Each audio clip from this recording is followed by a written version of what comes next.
ne ko dama bëgg nga wax ma lan mooy imaan gëm yàlla dëgg dëgg mooy lan yonent bi ne ko juróom benn la ñenn ñi ne juróom ñaar mooy nga gëm amuk yàlla gi ci boppam gëm ne yàlla am na ñu muy liggéey ñu tudd ay malaayika gëm alxuraan mi ak mboolem yi ko jiitu woon gëm ne bis penc dina ñëw gëm ne lu am yàllaa ko dogal moo xam muy lu neex wala lu naqari mu ne ko wax nga dëgg loolu jaaxal ña fa toogoon kuy ñëw di laaj te am na bu mu jël ba am solo muy gëm ne yonent bi yàllaa ko yónni du fàtte waaye taqdimul mutaaxir day am ak taaxirul mutaqaddim mu ne ko lan mooy islaam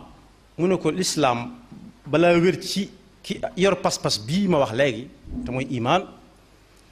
mooy fasaasa bu nangoo ne yàlla kenn la te moo yónni sayidina muhammad sallallahu alayhi wa sallam waxtu wa ko jëkk a fekk ci kaw suuf gàllu na ci loosam ba muy faatu du ko wàcc bu weeru koor ñëwee wenn yoon lay doon ci at mu woor ko bu sarti yi tax ñu mën a woor daje ak war a woor su amee alal génn ca azaka tartib bi demee wut noonu waaye koor gi daa gën a jege koor daa gën a jege fi mu ne nii koor dañoo gën a jege su amee kattanuk mën a aji makka mu def ko muy yent yëf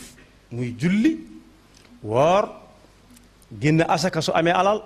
te war a góorgóorlu ci ba bay génn asaka ni ñépp bu mënee dem makka mu dem makka aji makka mu ne ko wax nga dëgg am na beneen bu mu ko laaj luy ihsaan mu ne ko mooy ngay jaamu yàlla ci anamuk boo jàkkaarloog sëriñ bi lay liggéeyloo mu toog ca kees ga ngay liggéeyee na ngay fonk liggéey ba ak na nga koy warmaale ci suuf bañ a jóg nga yemale ko ak sëriñ ba nekk fa santaane ko rek ne ko dangay jaamu yàlla mel ni ko jàkkaarloog yàlla benn mooy bu gën a foor bu foor la waaye ba gën a foor mooy booy jaamu yàlla te gisoo ko it nga xam ne mi ngi lay gis boobu moo gën a foor fuuf ndax ki nga jàkkaarloog moom di def mën naa am la nga koy sédd bu fa nekkut doo ko defee na nga ko doon defee ba mu fa nekkee waaye nee na ko daal loolu moo tudd ihsaan ku jàng alquran da nga ci gis yaa ayyuha allazina amanu aminu muy iman boobu wa aslimu lahu wa anibu ila rabbikum wa aslimu lahu udxulu fi silmi kaffa ak wa ahsinu inna allaha yuhibbul muhsinin kooku ne ko wax nga dëgg ba mu demee nag ñu ne ko waaw kii doon laaj te li muy laaj daa mel ne laajal ne ko sax yeneen kañ la bis bañ ci taxaw mu ne ko ah xawma ko nag ki koy laaj bu fekkee da ko umpale ba di ko laaj ki muy jàkkaarlool mu di ko laaj moo ko gën a umpale fuuf wane ca maandu gu mat sëkk yàlla nëbbu ko dara waaye nit ñi seenu dégg tollu woon foofu day jàngale ki ngay jàngal nag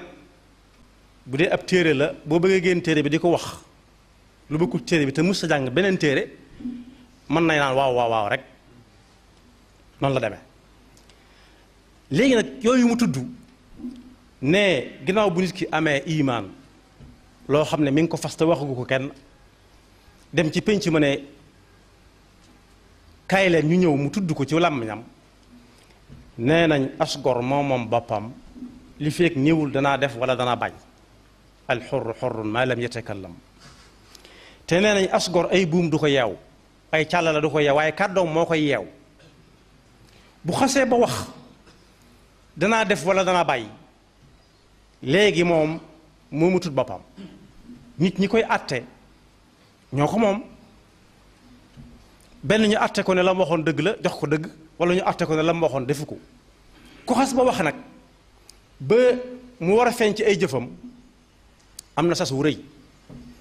li ma ci bëgg waxtaan tey mooy tom bi ñetteel bi ashhadu an la ilaha illallah wa anna muhammadan rasulullah iqamu salaa itaau zaka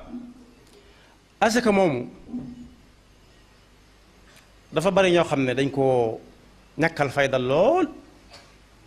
moo waral may waxtaan. asaka ci mag ñi la bokk, ci yu mag ñi la bokk, gaa yu mag ya. yent yi nga xam ne nit ki daf koy def jaam ñi di ko seere gannaaw bu ko yàlla xamee te di ko ca àtte bu ëllëgee, asaka da caa bokk. nit day gëm yàlla wax ko ci làmmiñam muy baat yooyu mu tudd moo koy dugal ci diine. moo tax suñ bu mag bi ne ku ngeen dégg mu ne ashhadu an la ilaha illallah wa anna muhammadan rasulullah seen mbokk la.